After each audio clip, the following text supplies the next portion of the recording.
Yeah, Chelsea have agreed a deal to sign João Pedro from Brighton.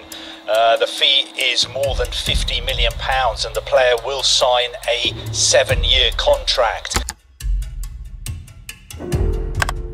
Ketika Chelsea mengumumkan João Pedro sebagai rekrutan anyar, banyak yang mengernyitkan dahi.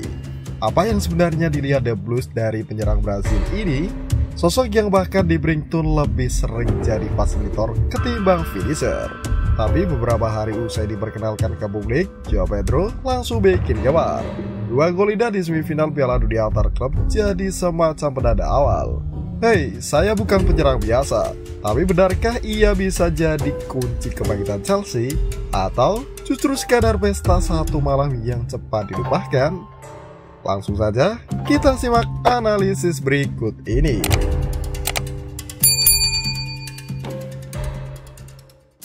Peran yang unik, striker bukan sekadar pencetak gol. João Pedro bukan penyerang nomor 9 konvensional. Di Brighton, perannya sangat cair. Ia bisa drop ke lini tengah, membuka ruang, dan menjadi katalis aliran bola. Musim lalu, ia hanya mencatatkan 9 gol dari open play, tapi kontribusinya dalam build up dan link up play sangat tinggi. Ia lebih mirip nomor 10 palsu, mampu menghubungkan lini tengah dan depan, memancing back keluar dari posisinya, lalu menciptakan ruang untuk rekan setim. Data dari AFBrief menunjukkan bahwa João Pedro termasuk 5 besar striker Premier League musim lalu dalam hal progresi bola via dribble. Ini menunjukkan bahwa ia bukan finisher pasif, tapi kreator aktif. Dalam sistem Maresca yang mengedepankan kontrol dan sirkulasi bola cepat, pemain dengan karakter seperti Pedro menjadi vital. Ia tidak hanya sekadar penerima bola di kotak penalti, tapi juga menyebutnya dari lini tengah, menarik lawan, lalu menyuplai atau mengakhiri.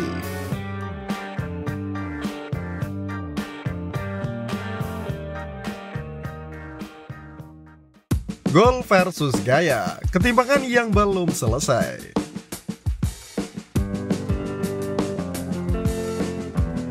Meski tampil melawan dalam beberapa momen besar, ada tanda tanya besar terkait output gol Pedro. Dalam 2 musim terakhir, ia tidak pernah mencetak lebih dari 10 gol penalti dalam 1 musim. Padahal expected goalnya tercatat cukup tinggi, yang artinya ia sering gagal mengonversi peluang mata. Hal ini perlu diperhatikan serius oleh Maresca. Chelsea tak lagi bisa mentoleransi penyerang yang kemarin nyaris mencetak gol. Masalah finishing ini bahkan sempat menjadi momok besar bagi klub, dari era Timo Werner hingga era Nicolas Jackson. João Pedro bisa saja bernasib serupa jika tak mampu memperbaiki ketajamannya.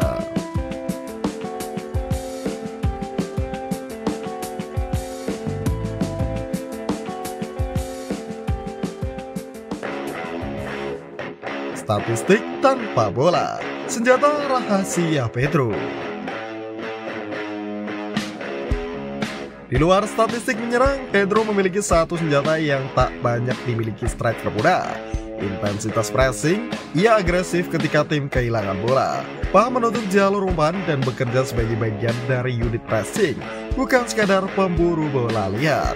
Saat Brighton melawan Manchester City musim lalu, terlihat bagaimana Pedro dengan cerdas memotong jalur umpan dari Ruben Dias ke Rodri. Ia tidak melulu mengejar bola, tapi membaca kemungkinan aliran bola.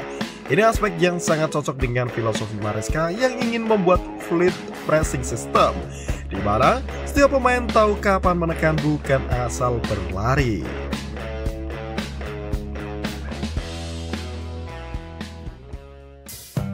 Kecocokan dengan skuad Chelsea saat ini.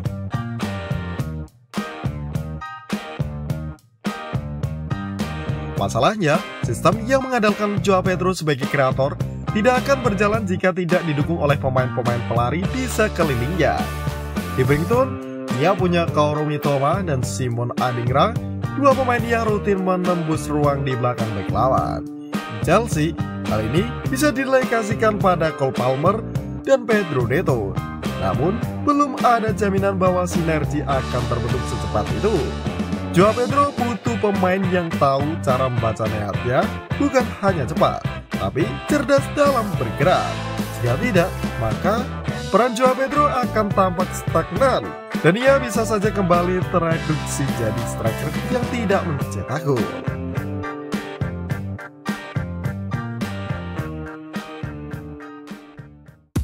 Jangan jadikan Joao Pedro korban eksperimen lagi. Salah satu kesalahan manajemen Chelsea dalam beberapa musim terakhir adalah membeli pemain serba bisa tapi tak jelas posisi utamanya, lalu membuangnya saat hasil instan tidak muncul. Joao Pedro beresiko masuk ke dalam kategori ini. Ia bukan striker klinis, bukan gelandang kreatif penuh, dan bukan pemain sayap eksplosif. Tapi justru karena ketidakjelasan itu, ia bisa menjadi solusi unik jika ditangani dengan benar. Joao Pedro butuh peran spesifik, bukan rotasi tanpa arah. Maresca harus membangun sistem yang memaksimalkan kreativitas Joao Pedro, sembari menutup kekurangannya dengan pendamping yang tepat. Jangan ulangi kesalahan terhadap pemain seperti Kai Havertz atau Hakim Ziyech yang tenggelam karena tak diberi konteks bermain yang sesuai.